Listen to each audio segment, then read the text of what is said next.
皆さんこんにちは、えのけんです。今回もですね、旅に出て旅先でのグルメやね、飲酒など楽しんできましたので、その模様を皆さんにお届けしたいと思います。もうね、タイトルサムネに書いてあると思うんですけど、今回は韓国に行ってまいりました。そしてですね、アシアナ航空機内食プルコギをね食べていきたいと思います。こちらはですね、パパッと8倍速でお送りしたいなと思います。短距離路線なんでね、こんなものかなとペロリでございました。そしてですね、インチョン国際空港に到着いたしました。ここからはですね、空港鉄道というものに乗ってですね、ソウル駅にまずは向かいたいと思います。こちらですね、価格も安くて45分ぐらいでね、もうソウル駅に着いちゃいますので、アレックスちょっと読み方はわからないんですけど、かなりね便利だったので、交通機関がね安いのは助かりますよね。流行る気持ちを抑え、待っているとあっという間にソウル駅に到着でございます。今回ですね、私が宿泊するエリアがジョンノサンガというところなので、こちらねもう一回だけ乗り換えをして地下鉄で移動してまいりました。到着いたしました。ジョンノサンガ駅周辺でございます。そして今回ですね、宿泊させていただくホテルがこちら、ホテルベニュー G さんですね。駅からはね、5分ほど歩いたところにありました。価格もね安くて割とね清潔だなと思ったので、こちらにいたしました。これぐらいね広いとスーツケース置いたりとか荷物を置いても余裕があるかななんて思いましたね。まあ悪くないんじゃないですか。そしてですね、韓国では珍しい浴槽付きのお風呂でございました。ちょっとねドライヤーが古いタイプだったので、そちらは気になりましたけど、眺めの方はこんな感じ。4ポイントホテルが見えますね。ちょっとやっぱね空がね霞んでますよね。そしてですね、もう夕方になっていましたので、早速飲みに出かけようと思います。こちらはね、なぜジョンノサンガ駅周辺に宿泊したかというと、ここら辺のエリアはねのんべえの聖地ということで、屋台がね多かったりとか、ソウルでもお酒好きの人たち、グルメなお店が集まってるんではないかなということで、こちらのエリアにしました。見てください、このにぎわい。尋常じゃないですよ。屋台大好きなんで、食欲がね抑えきれなくなってきてしまいました。そしてですね、記念すべき1軒目に選んだのはこの旅の目的でもあったお店、こちらイギョンムンスンデコプチャンさんにやってまいりました。こちらのお店ね、いろんな YouTuber の方たちがね紹介してたりして、とてもね美味しそうだなと思って、今回はもうまず最初にねもう一発目に行ってしまおうということで、こちらのお店にいたしました。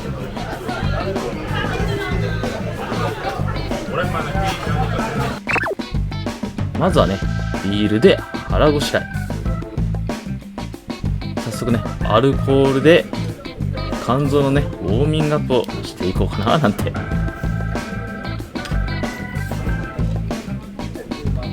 ケリービールっていうのね初めて飲みましたね。韓国は何回か行ったことあるんですけど、いつもカスビールとかテラビールは知ってたんですけれども、こちらは初めてです。ちょっと酔っ払いすぎてね、味があまり思い出せないんですけど、美味しかったと思います。普通に。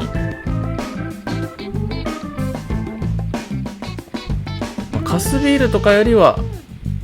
濃い味わいだったかなと思いますね。旅のね、疲れも吹き飛びますよ。ビールがね、どんどん進んでいくと、もうそろそろね、料理の方が到着するんじゃないでしょうか。やってきました。スンデコプチャンジョンゴル。このジョンゴルをね、多分鍋のね、意味だと思うんですけど、これで小ですからね。スンデ苦手な方いらっしゃると思うんですけど、このスンデコプチャンのスンデは臭みがね全然なくて、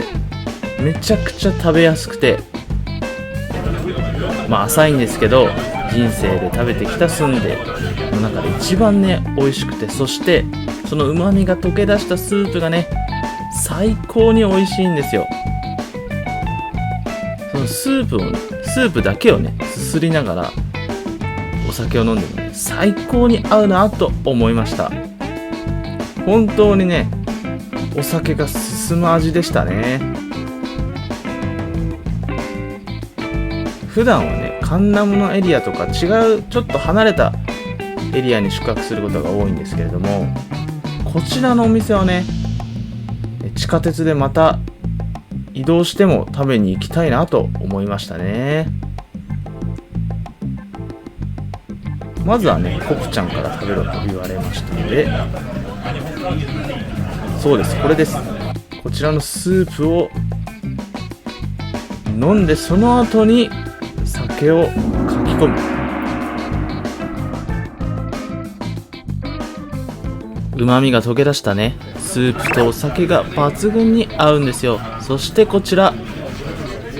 次のお酒はチョンハを注文しました。知らない方もねたくさんいらっしゃると思うんですが、まさにね味は日本酒ですね。少し甘口かなと思うんですけれども、やっぱりね日本人に合う味ですよ。とてもね飲みやすいですし、その代わりねどんどん飲めてしまうので、めちゃくちゃ酔っ払ってしまうっていう罪深きね欠点もあります。ですが旅行中はそんなこと気にしない。そしてこちらスンデをいただきます。本当にスンデかこれはと突っ込んでしまいたくなるぐらいね、他のねスンデが苦手な日本人の方いらっしゃると思うんですけど、一度はねこちらのお店でスンデをね食べてみてほしいですね。スンデ嫌いな方はこのメニュー注文しないとは思うんですけれども、本当に韓国のね料理のいいところが詰まっている料理だなと思いました。お客さんもね現地の方ばっかりで、多分この時は観光客で日本人っていうのは僕らだけだったかなと思いますね。お酒が進んでいく。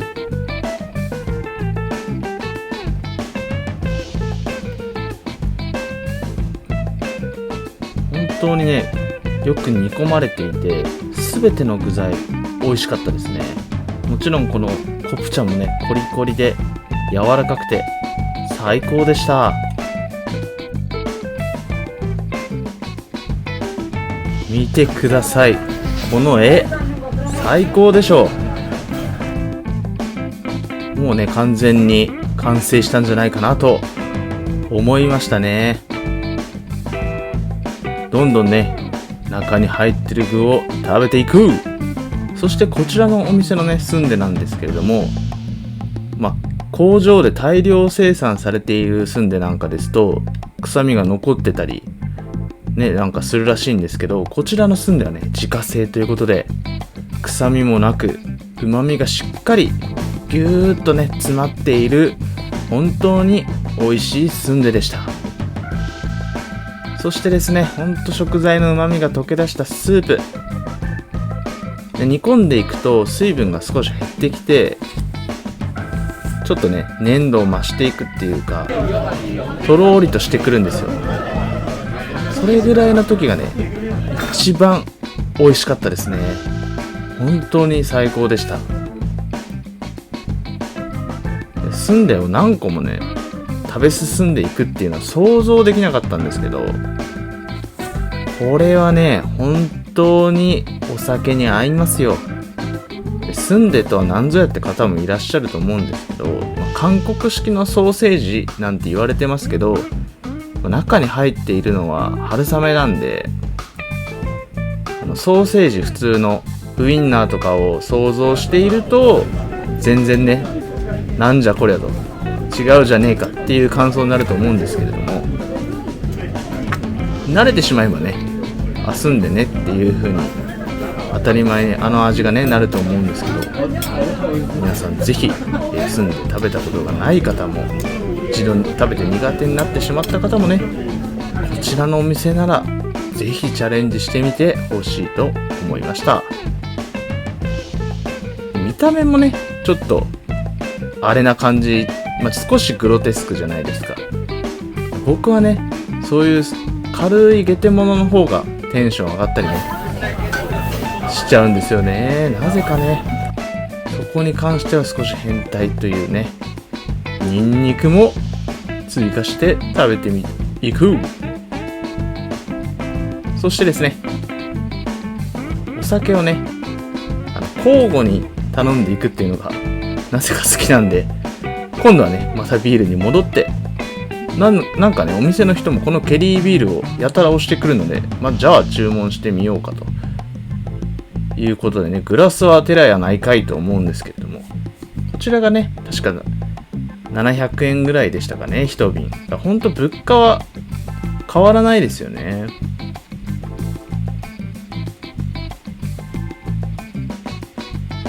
いやー本当に今編集してね見ているんですけれども、食べにねマイルがたまったらまたこちらのお店に行きたいなーなんて思いますよ。別名お酒殺しとね勝手に僕は名付けました。スンデコプチャンジョンゴル恐るべし。これでショーですからね、めちゃくちゃお腹にたまりました。3万ウォンなんで安くはないんですけれども、逆にね他のサイドメニューを頼む余裕が全くないので、胃袋的に無駄にね注文しない分そんなにね、高くつかないかなと思いましたね。本当にこれだけで満腹になってしまうので。そしてですね、恥ずかしながらやっぱりねビールの炭酸がちょっと若い頃よりきつくなってきたかなと感じましたね、やっぱり。なのでね、焼酎とか若い頃はね本当にビール大好きだったんですけれど、なんか飲み分けてねいろんな味を試しつつ試行錯誤していますね。いやーでもやっぱり本当にねビールやお酒が進む味でしたね。地味にねこうやって炭水化物トッポッキとかもありますので、こちらでもねまたちょっとダメージを皆さんね僕の動画見てくれてる方はね、えのけんさんどんだけ食えるねんと思ってる方ももしかしたらいるかもしれないんですけど、基本的には小食ですので、もちろんねちゃんと食べてます。なんですけれども、やはりね食べながらちょっと逆算なんてねしながら食べ進めていきましたね。とか言いつつ、またね新しいチョンハ頼みましたね。こちらはですねほんとスルスルっとね体に入っていきますので、どんどん酔っ払っていってしまうというね。いやー本当に最高のね韓国旅行1食目になりましたね。自分の目にね狂いはなかったなと謎のね誇らしさまで感じていました。というところでですね、ここで残りわずかになったところで締めのポックンパ焼きチャーハンですね。焼きチャーハン一緒か。チャーハンですね。旨味がね溶け出したこの余ったスープにね、これでご飯を炒めるとどうなるか分かりますよね皆さん。もうね食べるまでもなく美味しいでしょっていうね。今編集しながらもまた食べたくなってね仕方ないですよ。今ね編集しながらちょっとお酒飲んじゃおうかなって。見てるだけでねお酒のつまみになるかもしれませんね。見てくださいこの湯気、最高ですよ。こちらはねお店の方が作ってくださるので安心して任せられましたね。見てくださいこのフォルム、輝き、そしてね下の方がちょっとおこげになって、それがまたたまらないんですよ。旨味がね詰まっているんですね。輝きがすごい。いただきます。名残惜しさもねあるんですが、ここは一気に食らいついていく。結構ね、猫舌の人は熱いかもしれないですね。最初は僕はですね味噌汁はやけどしていくスタンスなので、これぐらいは強行突破していくというね、謎にねこういうとこだけ体育会系なんですよね。いや最高の締めになりました。まだねお酒がありますんでちびちびと攻めていこうかなと思いました。本当にですね1軒目にこのお店選んでよかったですね。スンデコプチャン食べたこともなかったんですが本当に美味しかったです。旨味の宝庫と言っていいんじゃないでしょうか。無駄なね食材が1個もないんですよね。この締めのポックンパまで含めてですけど、お酒が好きな方そうじゃない方もぜひねこのお店に行って僕とこの喜びをね共有してほしいなと思いました。ごちそうさまでした。いやーほんとね最高でした。また食べたい。だいぶね満腹になってしまいました。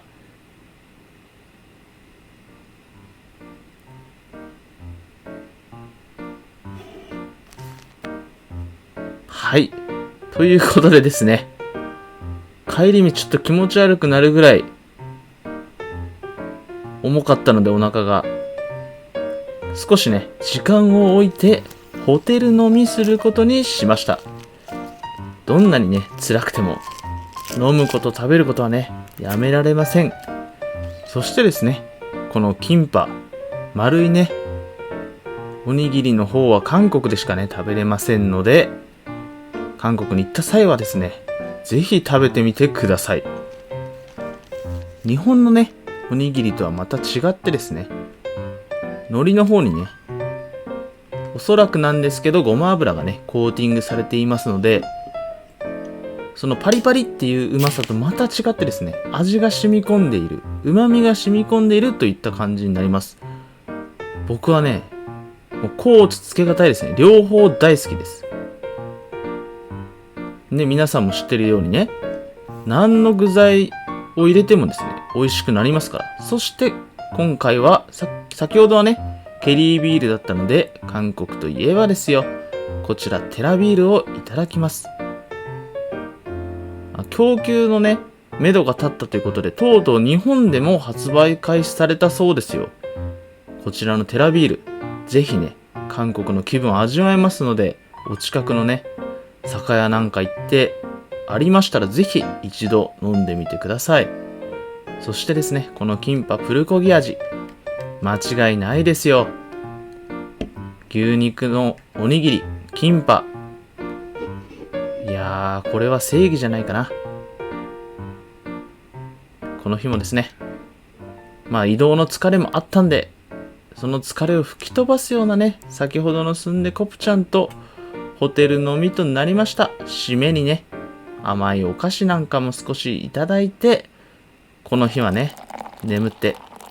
また明日はですね、違うお店を攻めていきたいと思います。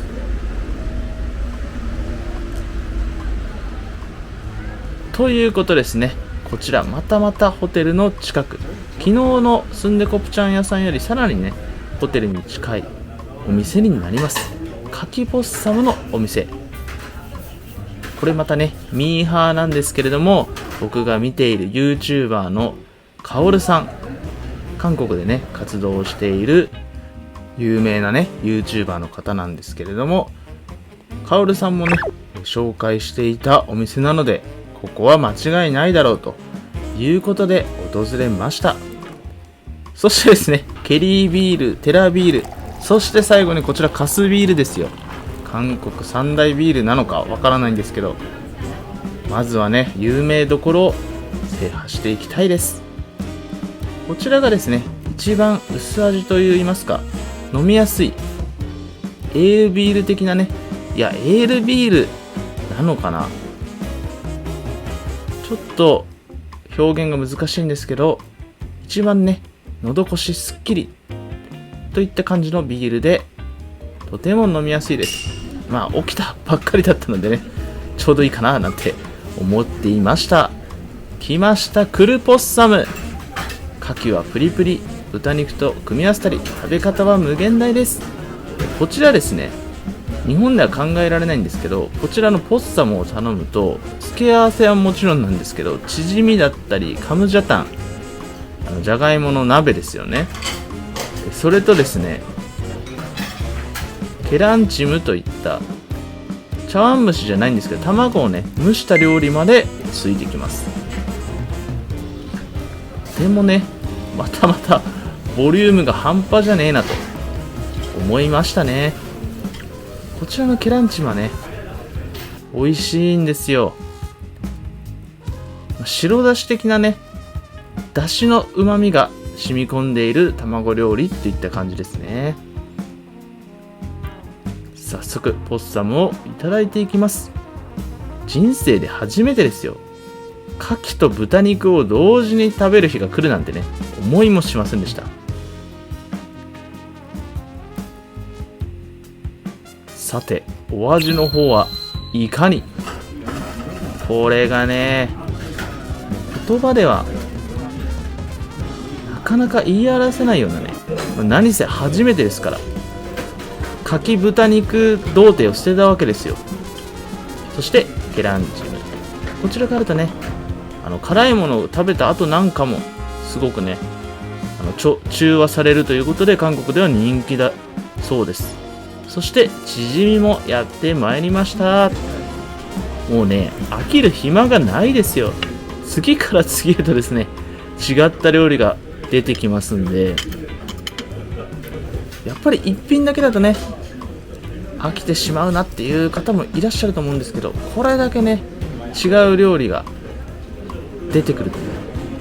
飽きる暇もないし、さらに料金が込み込みっていうのがいいですよね。これ一品一品頼んだら、日本の韓国料理屋だったら結構地獄見るんじゃないかなと思っちゃいますね。物価がね高くなったとはいえ、やっぱりね、現地の料理は現地で食べるのが一番お得ですよね。味はもちろん、量の方もやっぱり韓国の方がね、日本に来て新大久保なんかですね、産地なんかで付け合わせでお金を取るのかとびっくりされたね、韓国人の方なんかもいるそうです。そしてやってまいりました。いや、まさかね、チゲまでカムジャタンまでついてくるとはびっくりですよ。結構ボリュームありまして、正直前日のねスンデコプチャン完全にはなくなってないですから、少しですね不安に駆られながらも、もうここは腹をくくるしかないということで食べ進めていく。付け合わせのね、ニンニクだったり牡蠣をまた追加して、これがね、味のハーモニーが最高ですよ。お酒がどんどん進んでいきます。昨日よりはね、またさっぱりして違った味わいでね、最高でしたね。本当にね、これ撮影しながら食べてるんで、これはすごくカットされてるんであれなんですけど、全然ね、食べてもなくならないということでね、思ったより時間がかかってしまいました。ゆっくりね、食べれたんで、非常にはね、良かったのかななんて思いましたね。この火力調節がちょっと難しすぎて、火強すぎてすぐね、スープがなくなってしまうんですよ。それはね、ちょっと現地の方に、ね、現地の友人なんかがいればね、コツを教えてくれるかもしれないんですけど、このカムジャタンのね、骨付きの肉もなかなかね、食べるのが難しかったりしました。骨にね、かぶりつくっていう習慣がなかなかね、日本人はないんで、カスビールもあっという間になくなっちゃいますよ。本当にね、スンデコプチャンの時はお酒を味わうって余裕があったんですけど、この時はもうとにかくもう種類が多すぎて、どんどん食べていかないと全く減らないということでね、はい、チョンハもいただきます。もうどんどん食べ進めつつお酒も飲んでいくといったスタイルでやっていました。この牡蠣もですね、最初映ったかな、日本だと、5匹とかあっても盛り合わせとかで、とにかくね、数が多いんですよ。少し小ぶりなんですけど、2、30個あったかな。もうとにかく多いんで、これでね、2、3000円で食べれるって最高ですよね。コンビニなんか行くとすごく物価が高いんですが、まだね、こういった定食屋さんみたいな現地の方が通うようなお店はね、まだ良心的だなと思いましたね。僕は旅行で絶対ゼロコーラ飲むんですけど、普段飲むからなんですけど、日本のね、2倍はしましたね。スーパーの200円台でしたから、相当びっくりしました。何の話やって感じなんですけど、はい、とにかくね、このお店はお得だなと思いましたね。日本酒が進みますよ。日本酒じゃないんですけれど、チョンハがね、最高です。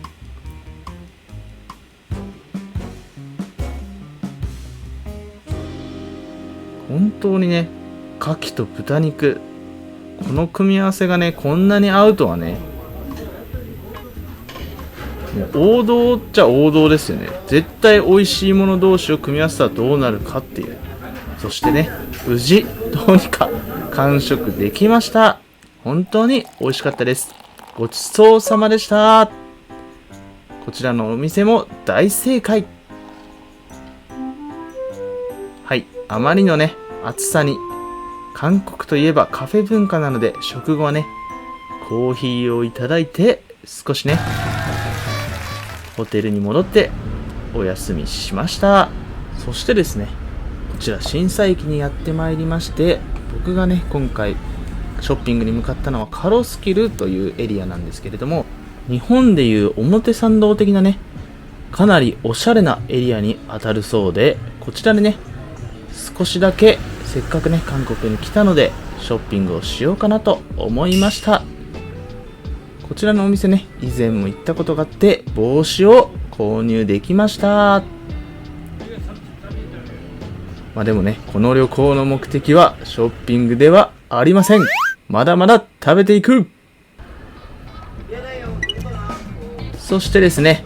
先ほどのランチのポッサムがだいぶね、落ち着いてきたということで、結構ね、夜遅くにまたなってしまったんですけれども、ホテルから歩いていける24時間営業のね、サムギョプサル屋さんにやってまいりました。今度はマッコリですよ。皆さんマッコリは飲んだことありますか？甘酒のようなねマイルドさで美味しいんですよね。そして今回こちらのモクサルかな、サムギョプサルかな、少しねここ何頼んだか思い出せなくて説明書きできなかったんですけれども、とにかくですねテンションがぶち上がりですよ。見てください。こちらもね焼いてくださるんで日本人としては安心ですよね。見てください、油が踊ってますよ。聞こえますか、この音を。早く食べさせてくれ。そしてですね、例のごとくいろいろなね食材を組み合わせて自分だけのね美味しい食べ方を発掘していく、それが楽しみなんですよね。まずはねお肉だけで食べたりとか、こちらサムジャンですね。ピリ辛味噌をつけて食べていきます。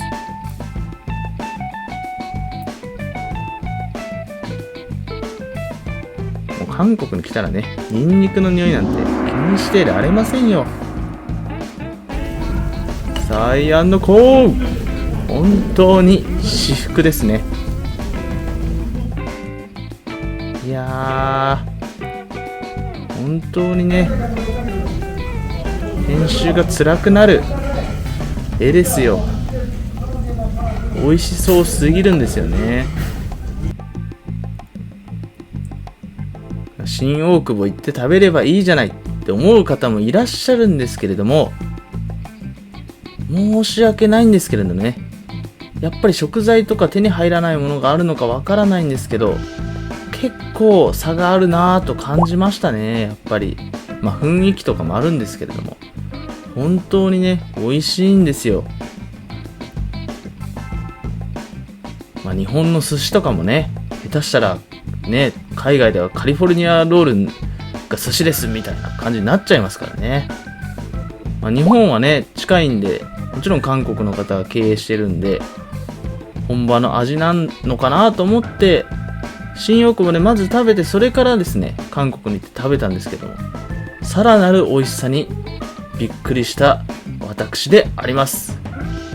マッコリが進む味ですよ。あっという間ですからね、ボトルなんか。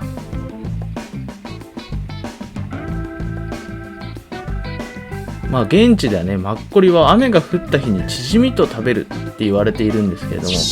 こっちはね、何日かしかないですから、もう飲める時に飲んどかないとって思いまして、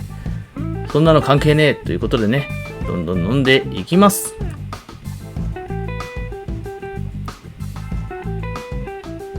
とりあえずですね、何でも全部入れときゃうめえだろうと思ってですね、全部入れていくスタイルで食べていきました。つけ麺はね最初麺だけみたいなのと真逆ですよね。最初から全開でいくというねスタイルで飲んでいきます。途中からなんですけど、一応ね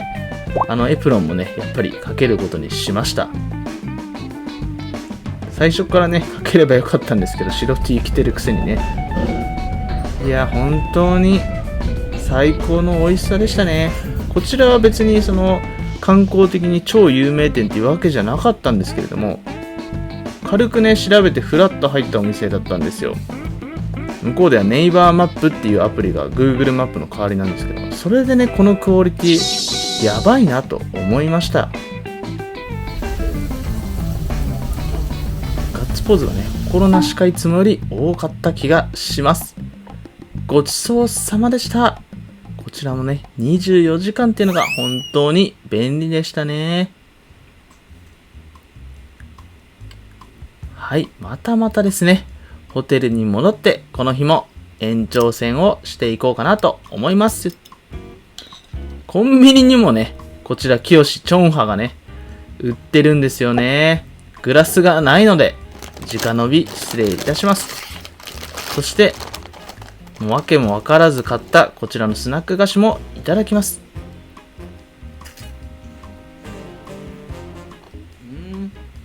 味の方はですね、薄味のとんがりコーンみたいな感じで、特段ね、美味しくはなかったかなと。適当に買ったんで、こういうこともありますよということですね。そしてですね、もう一つ買ったんですけど、こちら、串に刺さってるね、向こうでいうおでん、魚の練り物ですね。それをちょっとピリ辛風味にしたようなものをいただきます。こちらはですね、無難に想像した通りの味でね、美味しかったです。韓国のね、コンビニでは、こういった練り物のね、棒がね、よく売っています。さあ、行くぞ。はい、そしてまたまたおはようございますということでですね、今回はソウルの地下鉄、とても安いんでね、エオゲ駅というところにまずはやってきました。こちらからね、徒歩で今日はあれを食べに行こうと思います。こちらにやってまいりました。看板でね、何かもう分かってしまうと思うんですけれども、ウェイティングなんかもね、かかっていました。はい、カンジャンケジャンのお店にやってまいりました。2、3組ね、待ってたんですけど、割とすぐね、開店して入れました。観光客でね、すごい流行っているお店というね、感じでしたね。写真付きのね、メニューがあって、店員さんもね、英語で接客してくれたりするんで、韓国語よりはね、難易度低いんじゃないかなと思いました。やっぱりビールでしょということで、こちらいただいていきます。韓国のね、焼酎も大好きなんですけれども、割とね、一気に酔っ払ってしまうので、チキってまずはね、ビールから頼んでいきたいと思います。乾杯。もうね、この時確か6月だったんですけど、もう暑かったので、歩いた後ということでですね、ビールが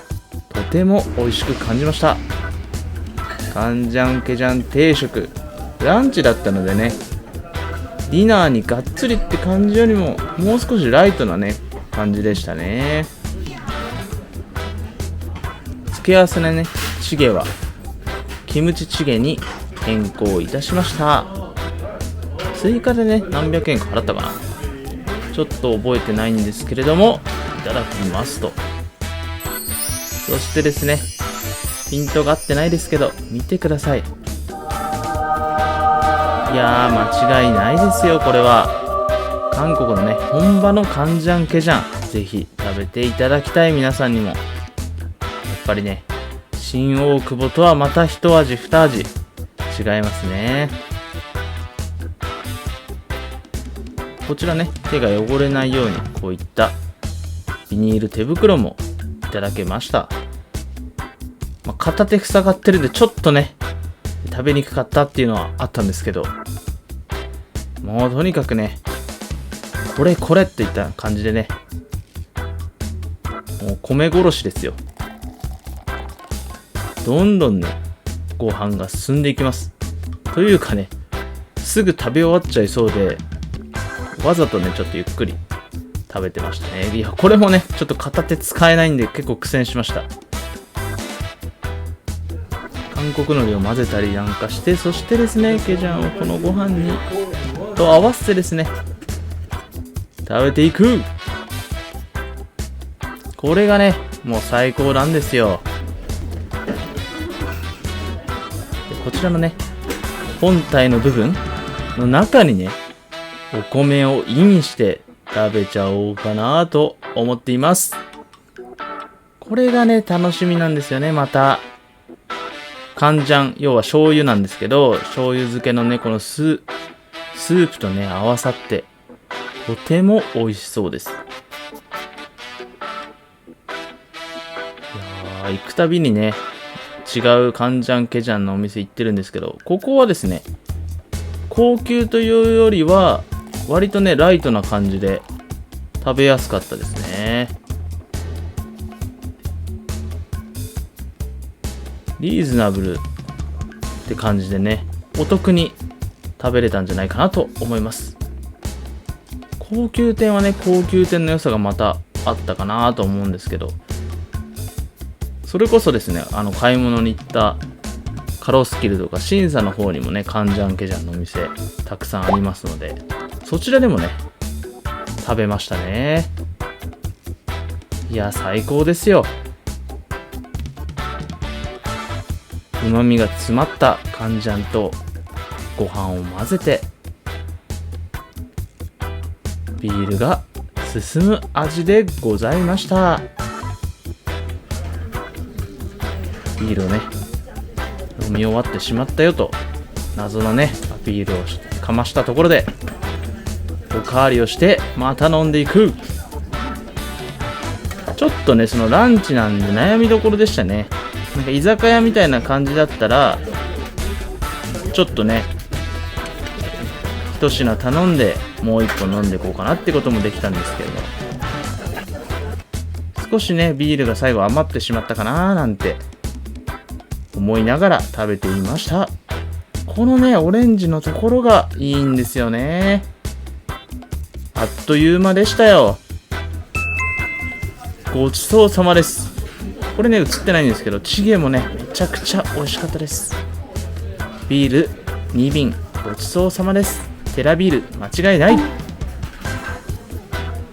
またねリピートしてもいいかななんて思いましたね。ミョンドンなんかからもね割と行きやすいんじゃないかなと思いました。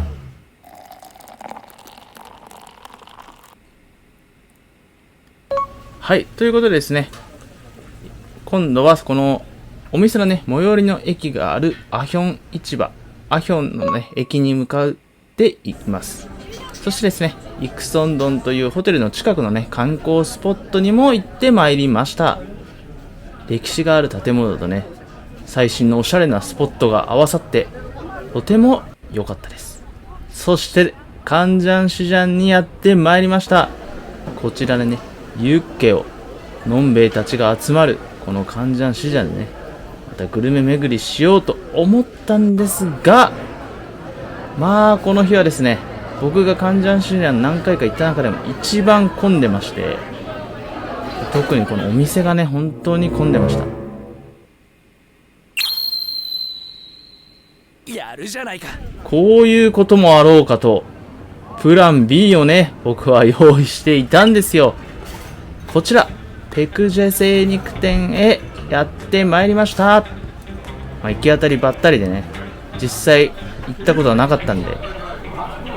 賭けだったんですけれど、こちら結果から言いますと大正解でございました。はい、ジンのねこちらリニューアルされたということで、若者なんかにもね飲みやすくなってるということで、こちらねお肉と合うということなんで頼んでみました。焼酎のうっていうねそのストレートの苦みたいな感じがないんですよ。喉越しが良くてね、こちらもチョンハみたいな甘みはないんですけどどんどん飲める。そしてユッケやってまいりました。ランチの時間帯はねユッケビビンパなんかが有名らしいんですけれども、夜はねこういった焼肉屋形態で営業しているそうで、ユッケとねチャドルバギ、こちらのセットがねおすすめしていただいたんで注文してみました。見てください、珍しくピントが合っているんで美味しそう。照りとねこの黄身を混ぜて最高ですね。これこそ最高の贅沢優勝ですよ。この韓国料理のね自分で味付け、ベストな味付けを見つけていくっていうのが僕はね結構好きですね。ちょっとねただつかみにくかったんで、もっとねガバッといきたかったんですけど、お前の箸の使い方が下手なだけじゃないかっていう声もあるかもしれないんですけどね。はい、そしてチャドルバギ、僕はねこちら初めて注文いたしました。丸くなっててね、薄いお肉が、これを広げた方がいいのかとか分かんなかったんで、近くのね隣のカップルの韓国人のお客様のやつをチラチラ見ながらね、こうやって食べるのかと勉強させていただきながら食べることにしました。結局どうしたんだっけな。これはねとりあえず丸いまま食べたんですよね。まずはねそのままみたいな。これがねもう人狼合うんですよ。いや全部美味しそうだな本当に。そしてね交互に食べていく、これが最高ですよ。ユッケとねチャドルバギ交互に攻めていく。で今度はですねこういった産地とかキムチとかと合わせましてね、味変をしながら自分なりに飽きないように食べていきましたね。いやこの雰囲気も相まって最高でした。おそらく日本人はもう僕だけだったんじゃないかなと思いますね。でもね店員さんもちゃんと日本人だったんですけど対応してくださいましたね。これ後でわかるんですけれども、このチャドルバギを焼いている鉄板の上にシートが、白いシートを敷いてあったんですけど、網と同じでね途中で交換した方がいいみたいなんですよ。それをね隣のなんと韓国人カップルの2人が店員さんに言ってくれて、日本人だから分かんないだろうから変えてやってくれということで変えてくれたんですよね。店員さん結構めんどくさそうでしたけど、それはねすごい国際交流というかね助けていただきました。それもあってね、まさかこの後分かるんですけど仲良くなって一緒に飲みに行くというねイベントが発生しました。こんなことあるんかっていうね。日本でもないですね。日本人同士でまずないじゃないですか。外国ならではだなと思いましたよ。でチャドルバギね今度は多分広げて食べようということでですね、そうこのシートですね、このシートを変えてもらったんですよ。こちらねキノコも入っていたんで一緒に食べてみました。とにかくねこの付け合わせの野菜、それがめちゃくちゃ美味しいんですよね。ニラだったりとか、ほんとねお肉の旨味倍増させてくれました。ごちそうさまです。本当にね並ばず入れて、しかも大当たり、本当に美味しいお店でした。そしてですね先ほども話したんですけれども、なんとですね隣の韓国人カップルの2人がですね、日本にも何回か行ったことあるということでですね、そして替えのシートなんかも店員さんに言ってくれたり、すごくよくしてくれて、よかったらこの後飲みに行かないかとまさかのですねお誘いをいただいたので、お互いね英語でコミュニケーションしながら、いやぜひと2つ返事でね、こういった経験はなかなかできないということで連れて行っていただくことにしました。見てください。こちらの彼とね彼女と一緒に日本人単体じゃたどり着けないであろうお店に連れて行ってもらいましたよ。多分ねバーなんですよね。ここら辺からねかなり記憶が曖昧になってきたんですけれども、雰囲気がねすごいです。この照明が、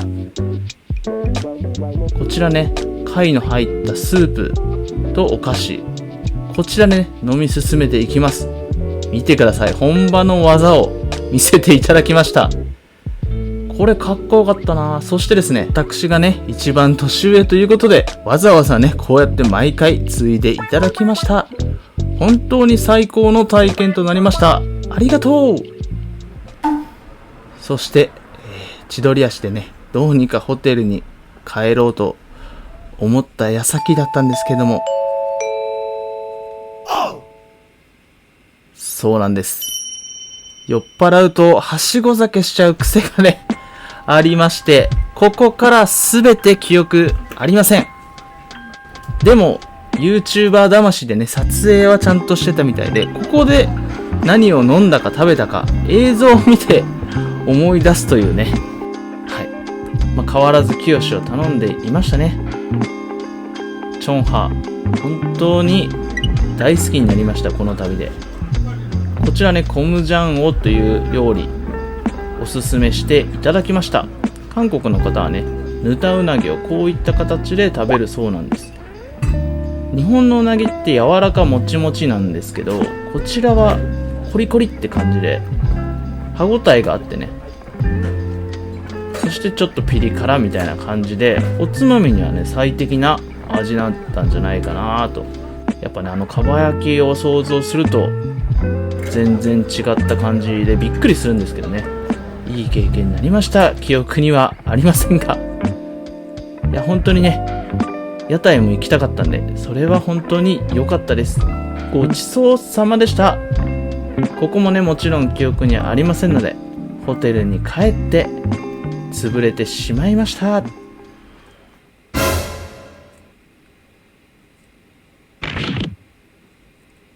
大事件発生でございます。こちらね、チケットをキャンセルする羽目になってしまいました。電車に乗りながらね、チケットを取り直して、まさかのビジネスシートしか空いてなくてですね、かなり高くついてしまったんですけれども、どうにか帰国便を確保できて、インチョン国際空港にたどり着くことができました。こちらアシアナ航空のね、はい、キャンセルをしていたところでございます。いやー、不徳の致すところ、羽目を外しすぎました。そしてですね、二日酔いにはソルロンタンがいいんじゃないかということでですね、二日酔いざましスープをね、こちらでいただこうかなと思いましたよ。ソルロンタンはね、味付けがないんで、自分でね、味付けをしていくという形になります。塩やね、胡椒なんかを追加して、いやー、肝臓にね、染み渡りましたね。本当にやらかしました。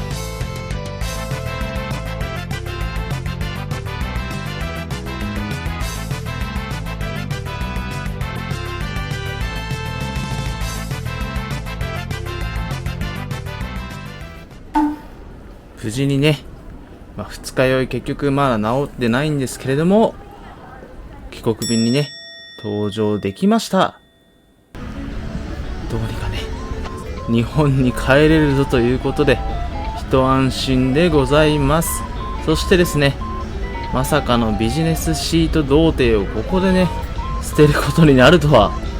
ジップエアなんでね、ビジネスクラスではないんですけれども、ビジネスシートね、リクライニング目いっぱい使えたのはね、初めてで感動しました。今回の韓国旅行も最高のグルメ、人との出会いもあって最高の思い出となりました。皆さん少しでも楽しんでいただけたでしょうか。これからもね、美味しいお酒やグルメを求めて旅を続けたいなと思いました。本当に最後までご視聴いただきありがとうございました。よろしければチャンネル登録、高評価お待ちしています。ではまた。